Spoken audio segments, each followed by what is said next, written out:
दोस्तों, आज की इस वीडियो में हम आपको एक ऐसे ताकतवर इंसान के बारे में बताएंगे कि जिसने तमाम इतिहासकारों को कंफ्यूज कर रखा है, क्योंकि इनके कुछ ऐसे काम और बहादुरी के किस्से जितने शानदार हैं, तो वहीं दूसरी तरफ उसके किए गए जुल्म और सितम को भी आप जानते ही होंगे। दोस्तों, हम बात कर रहे हैं अमीर तैमूर की, जिन्हें तैमूर लंग और यूरोपीय देशों में तैमूर लैंग के नाम से भी जाना जाता है। इन्हें अर्थशेखर यानी दुनिया को हिला देने वाला भी कहा जाता है, और इसकी वजह यह है कि जब इसकी फ़ौज चला करती थी तो कई किलोमीटर दूर से ही लोगों को यह पता चल जाया करता था कि अमीर तैमूर की फ़ौज आ रही है, क्योंकि इसकी फ़ौज इतनी ख़तरनाक और बहुत ज़्यादा बड़ी हुआ करती थी। जबकि दूसरी वजह यह बताई जाती है कि बहुत कम वक्त में अमीर तैमूर ने दुनिया में एक बहुत बड़ी तबाही मचाई थी, और अमीर तैमूर ने अपनी पूरी ज़िंदगी में लगभग 2 करोड़ लोगों को कत्ल कर दिया था, जो कि उस ज़माने में दुनिया की आबादी का एक बहुत बड़ा हिस्सा था। इनकी गिनती इतिहास के बड़े बड़े सुल्तान सिकंदर जुल्करनैन, चंगेज़ खान, सल्तनत उस्मानिया और किंग शार्लेमेन जैसे लोगों में की जाती है।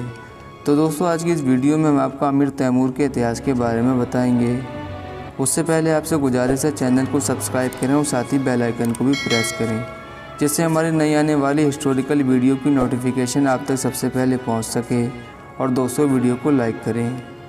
दोस्तों, जो बात अमीर तैमूर को सबसे अलग बनाती है कि ये किसी सरदार या फिर किसी बादशाह के बेटे नहीं थे, बल्कि इनके वालिद कज़गन नाम के शहर, जो कि मौजूदा उज़्बेकिस्तान में हैं, यहाँ के एक मामूली से ज़मींदार थे, मगर इनके वालिद बहुत ही ईमानदार और नेक इंसान थे।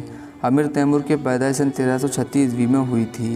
ये एक बहुत ही ज़हीन और काबिलियत से भरपूर इंसान थे, इसीलिए उन्होंने 10 साल की उम्र में ही कुरान पाक हिफ्ज़ कर लिया था। दोस्तों, ये अपनी दाईं टांग से लंगड़ा कर चलते थे, और इसी वजह से इतिहास में इन्हें तैमूर लैंग के नाम से भी जाना जाता है। ये अपनी दाईं टांग से लंगड़ाकर क्यों चला करते थे, इसका जिक्र हमें इतिहास में नहीं मिलता है। अमीर तैमूर बरलास कबीले से ताल्लुक़ रखते थे। ये मुग़लों का ही एक कबीला था। अमीर तैमूर की होशियारी और बहादुरी को देखते हुए कज़गन नाम के एक बड़े कबीले के सरदार ने अपनी पोती का निकाह अमीर तैमूर से करवा दिया था। कज़गन कबीले के सरदार की मौत के बाद अपनी होशियारी और बहादुरी से वो कबीले का सरदार बन गया, और सरदार बनते ही उसका दुनिया को फ़तह करने का सिलसिला शुरू हो गया, और देखते ही देखते वो समरकंद और अफ़गानिस्तान के शहर हेरात को भी जीतने में कामयाब हो गया। इसी के साथ अमीर तैमूर ने अपनी फ़ौज को अपने एक दोस्त तोक़तमश की सिपह सलारी में रूस के शहर मॉस्को भेजा। उनके दोस्त ने मॉस्को शहर को भी बहुत जल्दी फ़तह कर लिया था। शुरुआती जंगों में इनका हौसला बहुत ही बुलंदियों पर था। अपने से कई गुना बड़ी फ़ौज को शिकस्त देना और हारी हुई जंग को फ़तह करना इनके लिए बहुत ही आसान काम था। उस समय के लोगों ने इन्हें अपना सुल्तान मानकर अमीर का लक़ब दिया, और 4 साल बाद इसी तोक़तमश ने अमीर तैमूर के खिलाफ बगावत कर दी, जिसकी तलाश में अमीर तैमूर ने तोक़तमश के शहर गोल्डन हॉर्क में घुसकर इसे शिकस्त दी और वहीं पर कत्ल कर दिया। ये जंग इतनी ख़तरनाक थी कि चारों तरफ लाशें ही लाशें पड़ी थी, और फिर कुछ ही सालों में अमीर तैमूर ने ईरान, इराक़, तुर्किस्तान और अज़रबैजान जैसे बड़े बड़े इलाकों को फ़तह कर लिया। अमीर तैमूर की फ़ौज में तमाम मज़हब के लोग थे, लेकिन सबसे बड़ी बात यह थी कि इन पर अमीर तैमूर का इतना खौफ था कि कोई भी सिपाही अमीर तैमूर के हुक्म के बगैर कुछ भी काम नहीं करता था। इन सभी इलाकों को जीतने के बाद अब अमीर तैमूर की नज़र बड़ी बड़ी सल्तनतों पर थी।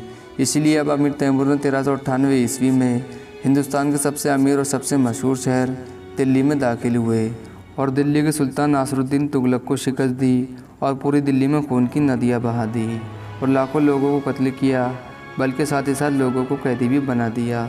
यहाँ तक कि कैदियों की तादाद लाखों में हो गई थी। कैदियों की तादाद ज़्यादा हो जाने की वजह से अमीर तैमूर ने हुक्म दिया कि हर एक कैदी को कत्ल कर दिया जाए, और जो इस हुक्म को ना माने तो उसको भी कत्ल कर दिया जाए। दोस्तों, दिल्ली में अमीर तैमूर ने जो कत्लेआम किया था, इसे अगर इतिहास का सबसे बड़ा कत्लेआम कहा जाए तो शायद इसमें कुछ भी गलत नहीं होगा। अमीर तैमूर का रवैया बाकी सुल्तानों से बिल्कुल ही अलग था, जिसकी वजह से अमीर तैमूर ने दुनिया के कई बड़े बड़े शहरों को तबाह व बर्बाद कर दिया था। इतिहासकारों के मुताबिक अस्फ़हान शहर में 1388 में अमीर तैमूर के खिलाफ बगावत की गई, तो अमीर तैमूर ने उस बगावत को ख़त्म करने के लिए लगभग 70,000 लोगों को कत्ल करके इनकी खोपड़ियों के मीनार भी बनवा दिए थे। दमिश्क जैसा खूबसूरत शहर भी अमीर तैमूर के जुल्म से नहीं बच सका था। अमीर तैमूर ने जितनी मस्जिद और मदरसे बनवाए थे, उससे ज़्यादा की तबाही का सबब भी बने। अमीर तैमूर ने दिल्ली फ़तह करने के बाद बगदाद फ़तह किया। इसके बाद मुल्क के शाम और मिस्र के सुल्तानों को भी शिकस्त दी। अब दुनिया में सिर्फ़ एक ही सल्तनत ऐसी थी जो अमीर तैमूर को शिकस्त दे सकती थी, और वो सल्तनत थी सल्तनत उस्मानिया। उस वक्त सल्तनत उस्मानिया के सुल्तान बायज़ीद अव्वल थे, जिनकी गिनती उस्मानी सल्तनत के सबसे ताकतवर सुल्तानों में की जाती है। इन दिनों सुल्तान बायज़ीद अव्वल यूरोप में फ़तह करते चले जा रहे थे। 1402 में जब सुल्तान बायज़ीद अव्वल को पता चला कि अमीर तैमूर हम पर हमला करने आ रहा है, तो उन्होंने फ़ौरन अमीर तैमूर से जंग करने का इरादा किया। लेकिन इस जंग में सुल्तान बायज़ीद अव्वल अमीर तैमूर की ताकत के सामने न टिक सके और उनको इस जंग में हार का सामना करना पड़ा। सुल्तान बायज़ीद अव्वल को शिकस्त देने के बाद अमीर तैमूर की उम्र 70 साल से ज़्यादा की हो चुकी थी। अमीर तैमूर के बायोग्राफर अबू तालिब अल हुसैनी लिखते हैं कि अमीर तैमूर को अपने किए गए जुल्मों पर अपनी ज़िंदगी के आखिरी दिनों में इतना ज़्यादा पछतावा था कि रात को अक्सर उनके खेमे से रोने की आवाज़ आया करती थी और वो रात को सोते वक्त बड़े डरावने सपने भी देखा करते थे।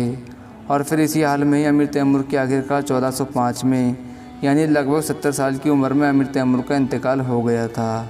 इतिहासकारों का कहना है कि अमीर तैमूर का यह सपना था कि वो दुनिया के और हिस्सों की तरह चीन को भी फतह करे, लेकिन उसका यह सपना पूरा नहीं हो सका। फ़िलहाल दोस्तों, आज की वीडियो यहीं पर पूरी होती है। दोस्तों, वीडियो को लाइक करें, ज़्यादा से ज़्यादा शेयर करें और चैनल को सब्सक्राइब करें।